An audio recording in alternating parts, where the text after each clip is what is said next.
Agora um assunto de saúde importantíssimo. Hoje é o Dia Mundial de Prevenção ao Suicídio, causa da morte de 700 mil pessoas por ano no mundo.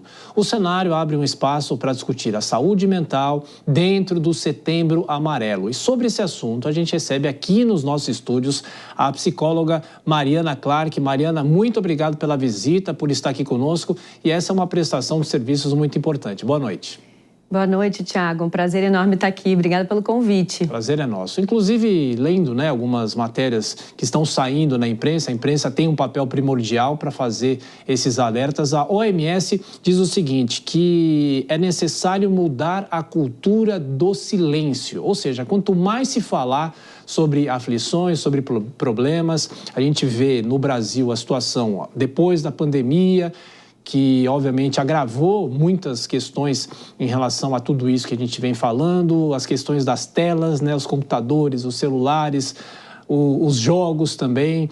De que forma a gente tem que fazer um debate sério, porque a palavra de ordem é prevenção, não é?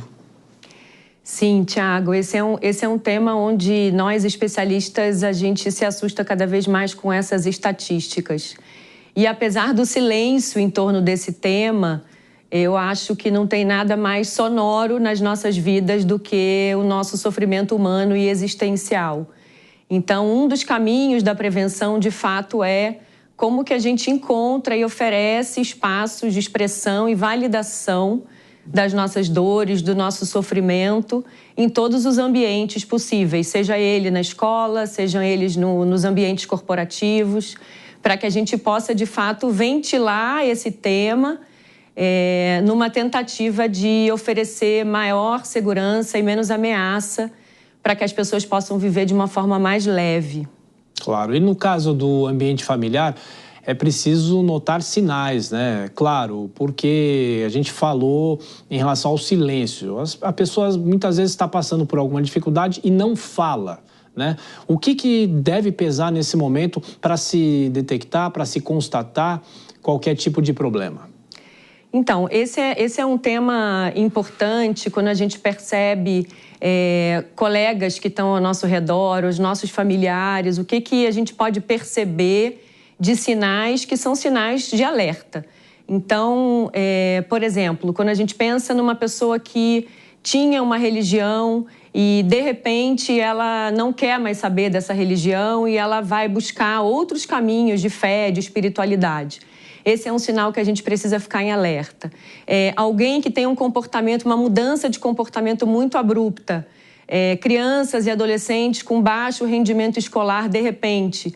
Então, são sinais que a gente vai percebendo que a pessoa deixa a sua funcionalidade, a sua rotina, tudo que ela fazia no seu dia a dia e passa a não ter mais prazer, inclusive, em fazer certas atividades.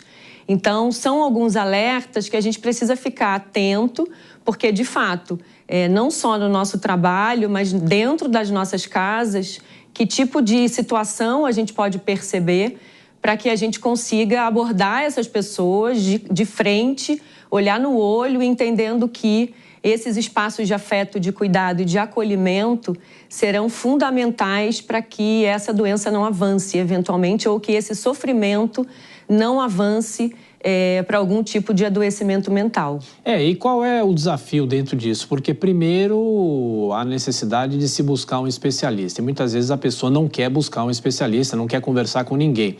E, em segundo lugar, a gente está num país em que a maioria da população não tem condições de pagar um psicólogo. E aí depende do Sistema Único de Saúde. O SUS hoje está preparado para receber pessoas, tem psicólogos, não tem, as cidades, os municípios.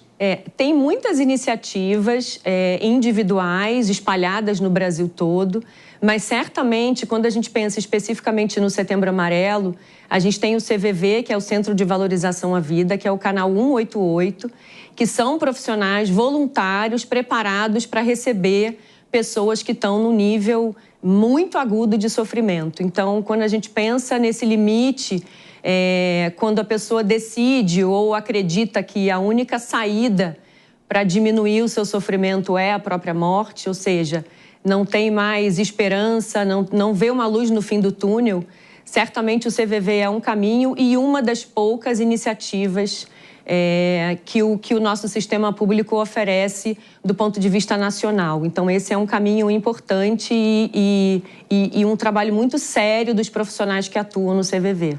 Pois é, conversando agora há pouco aqui no intervalo, você não trabalha em consultório, mas sim tem especialidade de lidar com as empresas. O ambiente das empresas, tudo isso impõe também um trabalho muito sério em relação às pessoas e também a própria relação entre os funcionários, né? Sem dúvida, Tiago. Na verdade, quando a gente pensa no adoecimento mental, a gente sabe que são muitos fatores que fazem a gente entrar nesse processo. Então, eu sempre digo que muitas das nossas dores a gente traz de casa quando a gente chega no ambiente de trabalho.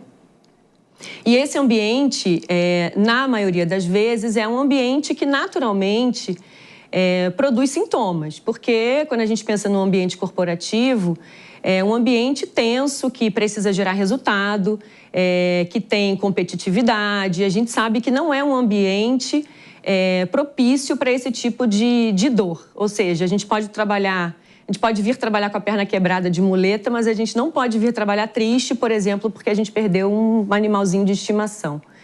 Então, ainda tem muito tabu também no contexto organizacional e a gente tem que tomar cuidado porque o ambiente organizacional, como eu falei, produz muito sintoma, mas também é capaz de oferecer esses espaços de letramento, de psicoeducação, para que esses indivíduos possam equalizar e de alguma forma, usar esses espaços como espaços de expressão e ventilação desses sintomas. Ou seja, se eu venho trabalhar com as minhas questões, acreditando que a organização e o meu trabalho vai responder a todas as minhas dores, é frustração garantida. Mas como que a organização pode não potencializar o meu sofrimento com ambientes mais leves, mais afetuosos, com mais cuidado, para que o indivíduo não seja...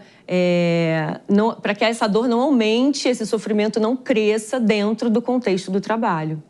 Mariana Clark, psicóloga, mais uma vez, muito obrigado por estar aqui conosco na programação da Jovem Pan, nos nossos estúdios e ajudar a nossa audiência a entender mais sobre esses desafios, essas dificuldades. Muito obrigado e até a próxima. Um prazer, Tiago. Obrigada a você. O prazer é nosso.